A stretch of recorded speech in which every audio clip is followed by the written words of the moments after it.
तो this is बेटा class 7th of our estate PYQ series.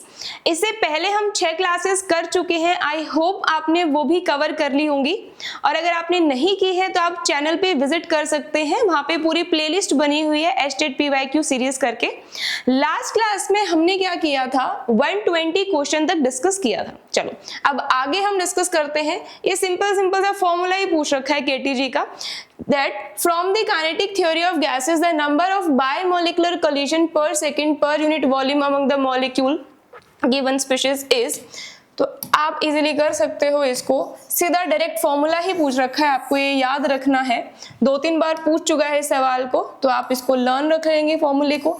Next आपके पास में है द रिएक्शन, आपको बेसिकली बेंजीन डायजोनियम सॉल्ट दे रखा है, बेंजीन डायजोनियम सॉल्ट की रिएक्शन करवाई है कॉपर HCl के साथ में। तो पूछ रहा है कि जो रिएक्शन है ये कोई नेम रिएक्शन है क्या, और है तो इसका क्या नाम है भाई। ठीक है, देखो अगर हमारे पास में यहाँ प्रेजेंट होता CuCl and then HCl present होता, तो हमारा फर्स्ट चैप्टर है that is haloalkane and haloarene 12th class का, तो आप कह देते कि सेंट मेयर्स रिएक्शन है। लेकिन सेंट मेयर का ही एक भाई होता है डेट इज गटरमैन रिएक्शन। ठीक है, गटरमैन रिएक्शन में क्या करते हैं हम, ये हेलोजन यहाँ यूज नहीं करते हैं, तो बेसिकली आपको दे रखी है गटरमैन रिएक्शन, बच्चे सेंट मेयर करके आ गए थे तो ध्यान रखना है आपको, this is not sent mayor reaction. Next reaction है हमारे पास में, ओके ये आपके कोऑर्डिनेशन से क्वेश्चन है, the crystal field stabilization energy that is CFSE in terms of octahedral splitting देखनी है आपको, बेसिकली D6 दे रखा है हमें। ठीक है, D6 इलेक्ट्रॉनिक कॉन्फ़िगरेशन दे रखे हैं और ऑक्टाहेड्रल कॉम्प्लेक्स दे रखा है, और जो मेटल आयन है आपके पास में वो कैसा है, हाई स्पिन। हाई स्पिन का मतलब होता है कि कोई पेयरिंग नहीं हो रही है, नो पेयरिंग। ठीक है, तो आपको पता है कि ऑक्टाहेड्रल कॉम्प्लेक्सेस में स्प्लिटिंग कैसे होती है कि आपके जो d ऑर्बिटल्स होती हैं वो T2G और EG सेट में ब्रेक हो जाते हैं।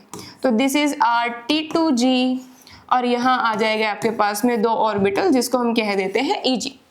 T2G के अंदर 3 d ऑर्बिटल्स हैं, कौन कौन सी, DXY, DYZ, DXZ, और EG के अंदर आपके पास में 2 d ऑर्बिटल्स हैं, that is dx2, y2 and dz2। ठीक है, ऐसा क्यों हो रहा है, क्योंकि ऑक्टाहेड्रल कॉम्प्लेक्सेस में जो लिगेंड्स होता है वो एक्सिस पे अप्रोच करता है, तो एक्सिस वाली ऑर्बिटल d ऑर्बिटल को ज्यादा रिपल्शन फील होती है, तो जिन d ऑर्बिटल को ज्यादा रिपल्शन फील होती है वो अपनी एनर्जी को ज्यादा इंक्रीज कर लेते हैं, रिपल्शन ज्यादा एनर्जी ज्यादा, तो इनकी एनर्जी बढ़ जाती है। तो बेसिकली हमें पूछा है D6 कॉन्फ़िगरेशन के लिए आपको 6 इलेक्ट्रॉन भरने हैं और कोई पेयरिंग नहीं करनी है क्योंकि हाई स्पिन कॉम्प्लेक्स है। ठीक है, लो स्पिन कॉम्प्लेक्स होता तो पेयरिंग हमें करनी पड़ती। तो 1 2 3 4 5 एंड 6, तो बेसिकली हमें ये पता चल गया कि T2G के अंदर कितने हैं, 4 इलेक्ट्रॉन हैं, और EG में आपके पास में 2 इलेक्ट्रॉन है। CFSE आपको पता है हम कैसे निकालते हैं, क्रिस्टल फील्ड स्टेबलाइजेशन एनर्जी आपके पास क्या हो जाएगी कि T2G में कितने इलेक्ट्रॉन्स हैं आपके पास में, 4 इलेक्ट्रॉन हैं, और इसकी एनर्जी को हम क्या लिखते हैं, ये आपके पास बैरी सेंटर है, यहाँ पे हम लिखते हैं -0.4 डेल्टा O, और यहाँ लिखते हैं +0.6 डेल्टा O।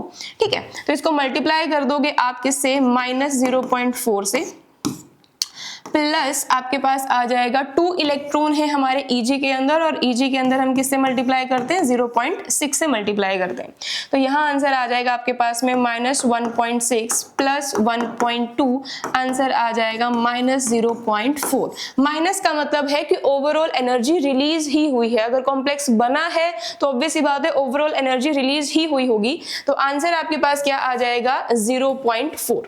क्लियर है, चले नेक्स्ट क्वेश्चन की तरफ बढ़ते हैं। 124, ओके, इसमें कहा in nitrite ion the number of bond pair and lone pair of electron और नाइट्रोजन एटम आर रिस्पेक्टिवली। बिल्कुल इजी सा क्वेश्चन है, आपको इसका स्ट्रक्चर बना लेना है, आइडिया अपने आंसर आपको अपने आप मिल जाएगा।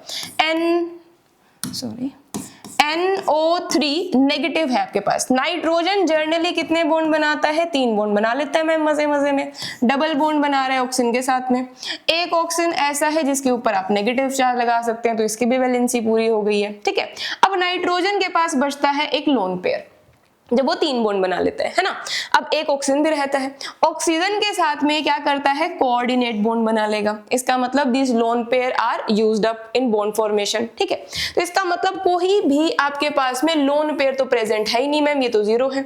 0 किस में दिखा रखा है, एक ऑप्शन में ही दिखा रखा है। और बॉन्ड पेयर क्या होते हैं, नंबर ऑफ बॉन्ड्स। तो 1 2 3 4, तो 4 और 0 आपका आंसर हो जाएगा। तो 4th ऑप्शन आ जाएगा हमारे पास। चले नेक्स्ट क्वेश्चन करते हैं। ओके ये आपके पास क्वांटिटेटिव एनालिसिस से है, जैसे जीओसी में लास्ट में पढ़ते हैं ना quantitative analysis in are organic compounds. तो उसका सवाल है the Carius method of estimation of halogen, halogen भी कौन सा है, हेलोजन AgBr दे रखा है, इसका मतलब Br की एस्टिमेशन करवा रहा होगा। इसके बाद है what is the percentage of bromine in the compound. इसका सिंपल सा फॉर्मूला ही होता है आपके पास, ब्रोमीन का एटॉमिक मास कितना होता है आपके पास 80 divide by total date is AgBr को ऑलरेडी गिवन भी, आपको कैलकुलेट करने की जरूरत नहीं है, डेट इज 188 इनटू जो क्वेश्चन में आपको AgBr का वेट दे रखा है divided by total organic compound का जो वेट है इनटू 100। ये आपका सिंपल सा फॉर्मूला होता है परसेंटेज ब्रोमीन निकालने के लिए। क्लियर है, सारी वैल्यूज हमें गिवन है, that is 80 divide by 188 into AgBr की बात हो रही है। AgBr का कितना है 0.376 डिवाइड बाय ऑर्गेनिक कंपाउंड का कितना दे रखा है 0.5 इनटू आपको दे रखा है 100। आप इसको सोल्व करते हैं, आपके पास 32% आ जाएगा। सोल्व कर सकते हैं, डायरेक्ट फॉर्मूला बेस्ड क्वेश्चन था, ठीक है। तो ये हो गया आपके पास में 32। आई होप आपको सभी क्वेश्चन के सॉल्यूशन समझ आए होंगे। Thank you.